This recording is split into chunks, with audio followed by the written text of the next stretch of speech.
Look, I can admit when I'm wrong. I have humility. This is not going to be one of those times. I sent out a lot of very heavy-handed criticisms and some wild accusations for Dragon Age the Veilguard, but I didn't take the time to think about the fact that there might actually be some people out there that genuinely liked it. However, with this game getting any level of success, it's been used for all the wrong reasons. It was the exact ammunition that many in games media have been looking for. The only thing they haven't realized is that it's all blanks. Look, I took the time to play Dragon Age the Veilguard, time that I very much wish that I could get back, and I have some thoughts to share. A lot has happened since this game's release. A lot of things have been talked about. It is now being heralded as one of the frontrunners for the Golden Joysticks Game of the Year, likely even the Game Awards as well. It's being praised like it's the second coming. It's being flung in the face of every single gamer that's out there as proof that their way is the right way. So let's shove it back. But before that, today's sponsor. Browsing online without protection is like shouting your private information into a crowded room. Everyone sees it. Luckily, private internet access is here to secure your data with just a tap. Private internet access hides your IP address and encrypts your connection, keeping your digital life safe from prying eyes. Whether you're on public Wi-Fi or at home, which for me is incredibly important. My life, my work is all online, and I want to try to keep it as private as possible. With private internet access, you can access global content, change your IP to one of 91 countries or a US state that unlocks shows, sports, and exclusive deals. It's just as easy as me opening up the app, turning it on, selecting where I want to go, heck, Panama, and there you go. And for a gamer, the benefits are huge. You can access region-locked games, reduce your ping, and even protect yourself against DDoS attacks. One subscription protects your entire household. Private internet access works across all devices, phones, laptops, tablets, even game consoles. Private internet access is the world's most transparent VPN with a proven no-logs policy. Your data stays yours. Over 300 million downloads show it's a VPN that you can trust. Right now, get private internet access for 83% off. That's just $2.03 a month with 4 extra months for free. Try it risk-free with a 30-day money-back guarantee. And this is an exclusive deal just for my channel using a product that I already use and a product that I trust. Your privacy is just as valuable as mine. So what are you waiting for? Use my link, piavpn.com/legendary drops in the pinned comment and description below to get 83% off private internet access with 4 months for free.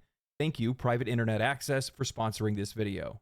Now, initially, I was not going to play Dragon Age the Veilguard. I had made my stance pretty clear that this just wasn't a game that I was interested in after watching the trailers. However, I felt that with the heavy-handed judgments that I levied at this game and how confused I was by media's overwhelming positivity towards it, that I needed to play this game before I speak on it any further. Call it journalistic integrity or what have you. I honestly just wanted to see if my thoughts were completely unfounded, and lo and behold, they weren't. Well, kind of. Now, I'll start off by saying I wasn't expecting this game to run so well. I had to fiddle with a couple of settings, but that's more of a limitation of my own hardware, not necessarily the game. Fidelity-wise, this game has to have some of the most breathtaking environments that I have seen this year outside of Black Myth Wukong. The locations that you visit are highly detailed, vibrant, and genuinely a joy to explore and walk around in. Now, I would have enjoyed these environments more if it didn't feel like I was being railroaded through this game at every given second, but I think that's something that just ties back to this franchise losing its identity as an RPG and evolving into an action game. Quests are in a mission structure, you finish a quest, it pops you back out at your base, another quest starts, and you go again. There is no effort to allow the player to gain any familiarity with this world and its locations. I have some odd 500 hours in Baldur's Gate 3. I know its maps like the back of my hand. I'm familiar with that game, not because of how long I've played Baldur's Gate 3, but it's how long Baldur's Gate kept you in place, how diverse those environments were, how they made use of them, how many different things there were to do, and how memorable the moments were in every location and interaction. I think this is an important part of any narrative-driven game or RPG, and it's ultimately what makes me hate Dragon Age the Veilguard. You're meant to feel like you are stepping into another world and building relationships with its characters. The game's main goal is to get you invested in the places that you visit and the characters you're with. Otherwise, why would you care about what's going on in the story? The only way that a game can hold your attention without getting you invested in its world is if the story, gameplay, and characters are so compelling that it doesn't matter, and that's definitely not the case for Dragon Age the Veilguard. This has to be the most vapid, shallow, and eye-roll-inducing narratives I have ever had the displeasure of playing through. The premise holds promise, stepping up to face Solus, an old ally gone rogue, a setting that could be rich with tension and betrayal, but just as quickly the potential is then snatched away and replaced for a couple cookie-cutter villains who exist solely just to embody evil. Why are they evil? Because they crave power, and if that's not enough for you, they're tainted by the Blight, so they're even more evil this time. It's just so hollow for a game almost 10 years in development from a beloved franchise that has such rich history and lore. And the dialogue only digs a deeper grave. Nearly every interaction feels painfully forced, all quips and awkward silences. Some characters like Varric and Nev manage to deliver an occasional conversation that's worth savoring, but those moments are rare. For the most part, the script feels like it was written by a committee of socially anxious millennials, every character fumbling for some kind of identity without actually becoming a person. It's like I've said before, so many people today are focused on identities and they forget that they're writing characters. And that's really the problem with Veilguard, is that it just doesn't have any identity past its combat and just general gameplay loops. The world, the characters, none of it makes sense to me. It doesn't feel like it fits. It's crazy to look around and see that there's so many people that are talking about how this game isn't afraid to be what it is. I'm still asking what it is. It's a game that thinks it can win you over with flashy battles and shallow quips. Sure, the combat had me engaged for a while. It wasn't too bad. The general flow is entertaining enough, but once I'm just running through the same routine over and over, fighting the same enemies over and over without any sense of purpose or connection to this world, it becomes exhausting. About 8 hours in, I realized that I was just mindlessly repeating the same combos, the same abilities, for the exact same predictable results. I got to the point where I kept dying, not because I was being challenged, but because my mind had already checked out. By the 10th hour, I just shut the game off completely. Not out of frustration, but sheer apathy. Veilguard never gave me a reason to keep playing. After talking to a few others who actually liked the game, I came to the realization that it's just the difference of taste and expectations. Baldur's Gate 3 set the bar for me. They made believable characters that made sense in their setting. Every piece of music was memorable. Every character, story, relationship, and interaction had a purpose. The party dynamics in combat, the combination of skills and equipment, and the whole game tied everything together just so perfectly. Dragon Age has none of that. And while I didn't expect it to be the same, Dragon Age and BioWare are the ones that inspired some of the greatest games in this genre, and I would expect they would at least reach for it. From my perspective, this game is exactly what I expected it to be, an indifferent video game experience. Nothing memorable, highly consumable. It is as if this is Dragon Age the Veilguard brought to you by the CW. That's where I got it wrong. I didn't think that people would enjoy this game. I didn't think the game would find an audience. And then I come to realize that sometimes people just don't really care about games that have in-depth, complex narratives or have these well-written characters. Sometimes they want to play something that's relatively shallow. And that's not a strike against the people that enjoy the game. Sometimes that's fun. I mean, I had a girlfriend that forced me to watch Gossip Girl. To my friends, I acted like I had a gun to my head, but in all reality, I was rooting for Blair and Chuck. I figured that this game would have mixed receptions. That's another thing that I got wrong. But what I didn't realize is that this game is so divisive that the people who saw and like what they saw got it, and the people that didn't. It's kind of like a vegan restaurant. Like, people that eat meat typically aren't going to go there. It's filtering reviews by itself. So that's one of the reasons why we're not really seeing a really divided opinion on this game in reviews. Well, I mean, Metacritic sites, we'll get to that later. But none of this means that I don't still hold the exact same criticisms and beliefs that I had when I made my first video on this. Because the thing is that I believe that reviewers, professional reviewers, have a responsibility to critically review games. And with the way that this game got the red carpet treatment, how it's been touted, how it's been lauded, especially on Twitter, how it's now all of a sudden a Game of the Year candidate, none of that feels right. This isn't that game. But damn, do they want it to be. With years of controversies, forced messaging, and colossal failures in AAA came the rise of angry gamers. Journalists, reviewers, and legacy media outlets have been ignoring the elephant in the room and opting to either disregard or minimize any of the discussions about how games are being co-opted into identity politics and how players don't want to have anything to do with it.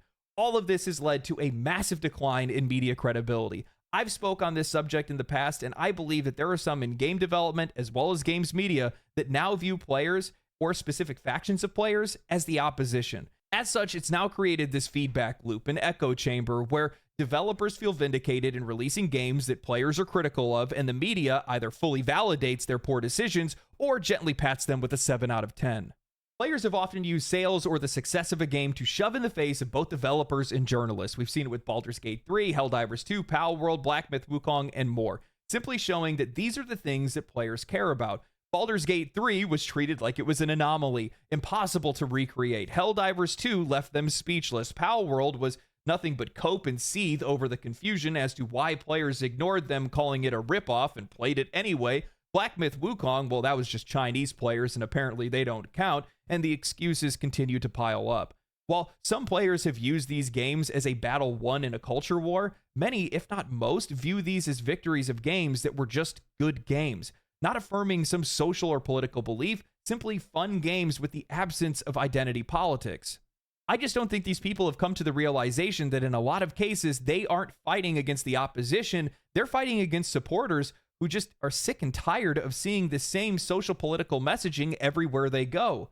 And the last thing that they want to do is buy a product thinking it's a game, only to find out it's a soapbox in disguise.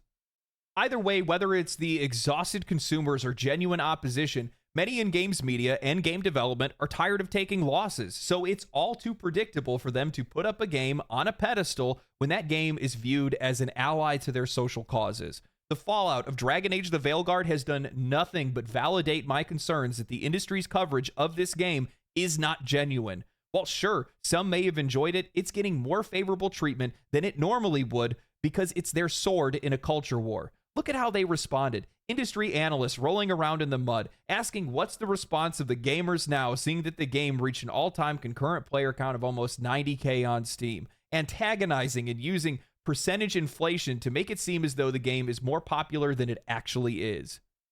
Now, I'm not saying that 90K concurrent players on Steam isn't a strong start. However, with that said, for people to be out there waving it around and treating it like a massive success when we've seen other games over the years do the exact same thing or better, it makes it look like a drop in the bucket. Heck, we've had indie games like Enshrouded and Last Epoch drop to higher concurrent player counts with little to no marketing other than word of mouth. So what does that say about Dragon Age the Veilguard?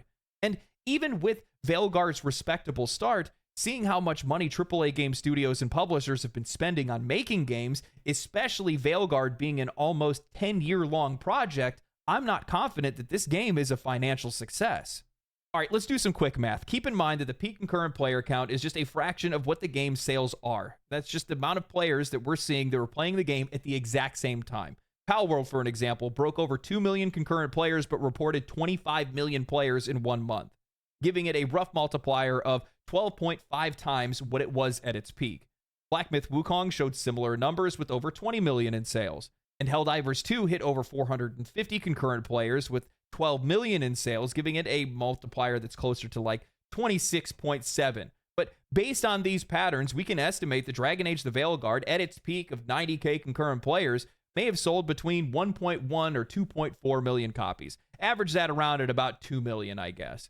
I have zero doubt that Dragon Age the Veilguard cost $200 million or more to make, seeing that it took 10 years to develop. They are still quite a bit shy of what they need to be able to break even, and 90% of those sales are coming from the first week of launch. That's pretty much the same for most games.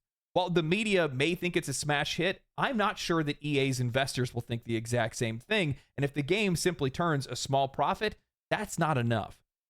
In the end, the industry's persistent disregard for genuine player sentiment is becoming impossible to ignore. These numbers speak for themselves. 90K concurrent players is great, but it's nothing compared to what we've seen from other games. Players are gravitating towards games that prioritize quality, entertainment, and escapism over ideological messaging. Yet, with Dragon Age the Veilguard, the media's inflated response and its praise seems less about the game's actual merits and more about positioning it as a cultural symbol more than anything else.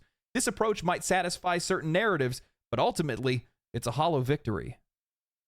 And that's the thing, when I'm talking about these games breaking, smashing through sales records and concurrent player numbers, it's about how these games can be financially successful, because that's important. That leads to these developers holding on to their jobs and also creating a better image of the intended audience that these games are for. It's not about social messaging, it's about the lack thereof being a factor in it. And Dragon Age, yeah, it can reach a respectable player count, likely held up by the fact that it's a long-standing franchise, but when you make a divisive game, you're going to divide your audience.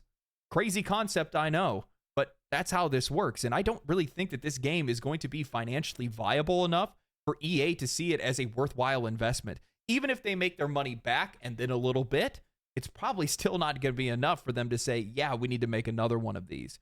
We'll see. I could be wrong, but I think that's the case. And we have this echo chamber where we have games media, journalists, reviewers that are handing out these participation trophies in an otherwise hollow victory, and they don't realize the harm that they're doing to the industry or to these studios. You wonder why studios are closing. You wonder why there are all these different layoffs. You know, creative freedom is something that you have to earn in video game development. You can't just have it straight from the start. You have to keep in mind that if you want to stay in business, you're still selling a product. So you have to earn the right to be able to be creatively free, I guess. And that's where this discussion kind of gets muddied for me. I've already seen a lot of people that have thrown some pretty colorful language about me, calling me a grifter because of the fact that I used to cover Baldur's Gate 3 and how much I loved that game. And now here I am talking shit about Dragon Age the Veilguard. And I'm offended. Not for me, for Baldur's Gate 3. Because it doesn't belong anywhere in this discussion, because it's a game that took a liberally social perspective on their game and integrated it without sacrificing quality, without treating the players like their children, without making a game that is preaching to its audience. And luckily enough, there's actually some in games media that agree with me. Eric Kane of Forbes wrote an article titled Dragon Age the Veilguard's clumsy, preachy political messaging does more harm than good. Eric writes, the best way to convince someone of your point of view is generally not to bash them over the head with a cudgel, though that seems to be the preferred approach in modern political discourse and, alas, in entertainment. The culture, being what it is, has lost all sense of subtlety. In far too many films, television shows, and video games, we see heavy-handed, top-down approaches to the issues of the day. It's a real shame that the developers at BioWare decided to go this route with Dragon Age the Veilguard. I've already posted my impressions piece about the game, which I was pleasantly surprised with so far. I was worried going in, but Veilguard has been a lot more fun and a lot more engaging than I expected, even if I'm still annoyed with its overly saturated, overly cartoonish art style, among other things. In my piece, I noted, so far at least, I hadn't encountered anything overtly preachy, or one might describe as garishly political or overly woke. The game is diverse and it gives you options to play as male, female, or trans, but in my time with it, this felt more like it was giving players more choice and freedom, and I'm all for that, especially in an RPG. Other big games in recent years have done the same, but I had not yet arrived at a certain section of the game that has now been making the rounds on social media, being roundly and rightfully mocked.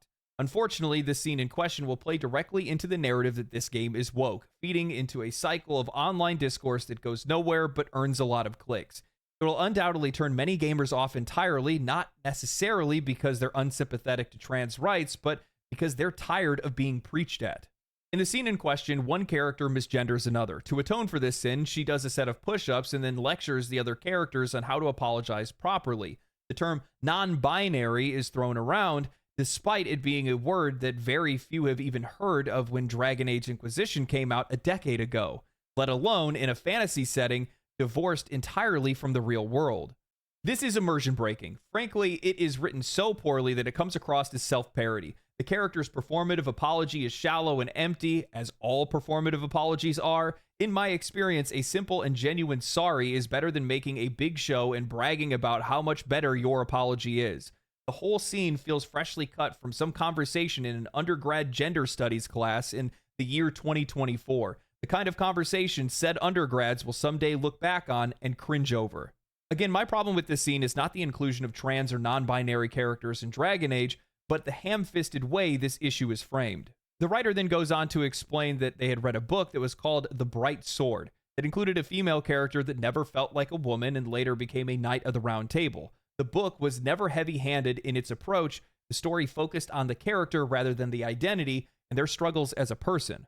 Later, the writer continues to go on to say, alas, this will undoubtedly dominate the conversation around the Veilguard. And to what end? Will anyone who plays this game learn something useful because of this scene? Will people that are hostile towards social justice politics become convinced otherwise? That's the problem with preaching to the choir. Someone not normally inclined to be sympathetic towards trans people might read The Bright Sword and actually walk away with complicated feelings. Nobody playing the Veilguard will. Instead, they'll be rightfully annoyed at having this type of 21st century dialogue, ham-fisted even for the modern era, foisted upon them midway through a fantasy RPG. I'll be honest, I have to applaud Eric Kane here. I got to give credit where credit is due. I've been critical of his articles in the past, but he really stepped out on a limb here and said what everyone's been thinking. For many, it's not the inclusion of these themes, it's the matter in which they are used and how they are forced upon the player. This preachy approach that Dragon Age the Veilguard takes with inclusivity and gender identity in many ways only helps to reinforce negative stereotypes more than anything else. There is a scene in Dragon Age the Veilguard where Tosh comes out as non-binary. Everyone has seen this clip by now. In it, Tosh is irrationally angry when met with confusion, lashing out at someone who genuinely cares for them but just doesn't understand. What is the message with that exactly? Don't ask questions. Don't try to understand. Don't think at all. Just accept. And oh, if you make a mistake, drop down and give me 20. I mentioned this when I streamed the game, but it feels like a lot of the dialogue was written from the perspective of a 14-year-old that's imagining how they would tell off their bullies and parents while everyone, including their crush, cheers them on in the background. This is the exact kind of dialogue and representation that the media and their supporters should be pushing back against, not praising. This does far more to hurt your cause than help. And do we get that? No. Instead, you have games media that's pushing back against players and also doing their damnedest to silence critics among their peers. Jason Schreier goes after DualShockers for rightfully calling out how the game has heavy-handed treatment similar to Sweet Baby Incorporated. Aftermath calls out YouTubers and players for poisoning the well around Dragon Age the Veilguard for sharing clips and discussing the game's bludgeoning use of inclusivity rather than using any type of holistic representation. Paul Tossi from Forbes, who was completely fine with players review bombing Helldivers 2, now calls for Metacritic to moderate review scores around mentioning things like woke or DEI with the review bombing that they've seen for Dragon Age the Veilguard. Silencing criticism in the gaming industry does nothing to foster healthier dialogue or help players get better games. When developers and publishers are dismissing feedback from the players and also the journalists as well, especially regarding how inclusivity is represented and presented in some of these games, they miss the opportunity to learn and grow. Players are not inherently against inclusivity. Rather, they are just resistant to the weaponized version that we've seen in many games on these important topics, especially when they're commoditized for profit and then thrust upon us in a preachy manner. Inclusivity should feel organic within the narrative and the gameplay experience, not forced or performative. The industry's focus should be on genuine representation, depicting characters as multifaceted individuals rather than just embodiments of their identities. Good representation in games looks like well-developed characters whose identities are seamlessly woven into their stories. It's about crafting narratives that reflect the complexities of the human experience. Players want to connect with characters on a personal level. They want to connect with these games on a personal level, appreciating the struggles and triumphs that are integral to the larger parts of the story and the game's experience. Instead, what we are getting are people that are obsessed with identity. It's all they can think about. It's all they can talk about. They have nothing without it. They don't care whether the players want it or not, and they don't even recognize how exhausted people are from it. They will force it down your throat regardless of how much harm it causes. When will people realize that players, consumers, anybody wants to be spoken to, not at? And that's just what it feels like anymore. And this whole dynamic that we have that's going on where it's us versus them, where it's these industry heads as well as folks in games journalism that are gaslighting players into buying products that they otherwise would avoid, that's not working out very well for us. And they can say what they want, but when you pick up a game and you get 20, 30 hours into it, and all of a sudden it starts trying to bash you over the head with whatever their, ideological beliefs are, well, you can't get your money back from that. But you don't want to talk about that because you don't care whether or not it's something that people are interested in. They need to see it regardless. That's what your point of view is. And I think that's bullshit, personally, especially if it's something that I'm buying.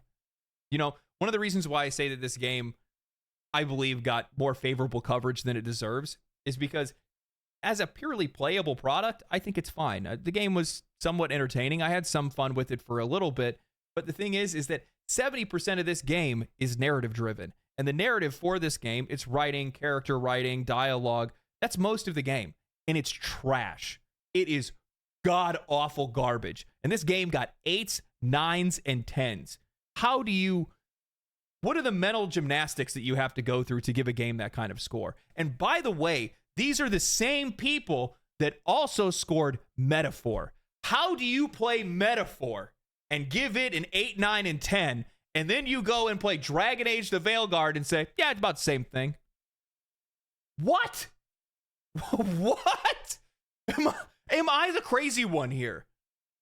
Like, I just don't understand. Make it make sense, because it doesn't make any sense to me. These are two completely different things. And when you could play both of those games, when you did play both of those games, sorry, back to back, and that's what you came out with, I don't even know how you get there.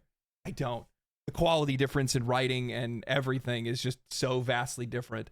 And now this game is going to be a Game of the Year candidate. It's already in for the Golden Joysticks. You better bet it'll be in for the Game of the Year awards as well. It's likely going to win more awards than it ever should. And it's teaching people in the industry all the wrong lessons. And it's also going to end up leading to customers buying a game that they otherwise wouldn't have bought, and then most likely regretting that purchase later. That's what you're going to end up seeing. You know, it'll take time to see whether this is actually truly a victory for them or not. But you know what the funny thing is that during all of the controversies and drama that we've had with past games and big successful games, you know, they used to always say concurrent player counts don't mean shit. It's funny how all of a sudden now that doesn't mean the same thing once it's a game that they want to be successful. Isn't that interesting how that works? Anyway, I need to get back to playing more Metaphor. I've been really enjoying that game, and it's kind of starting to sound like a bit of a wake-up call. Anyway, thank you guys for watching the video. If you guys enjoyed it, like the video, share the video with your friends, subscribe to the channel. You guys can catch me live on Twitch. The link is down in the description below. And yeah, thank you guys for watching. Stay cool, stay righteous, stay safe. I'll catch you guys in the next one. Peace. Family, family, family, family. Use my link, piavpn.com/legendary drops in the pinned comment and description below to get 83% off private internet access with 4 months for free. Thank you, Private Internet Access, for sponsoring this video.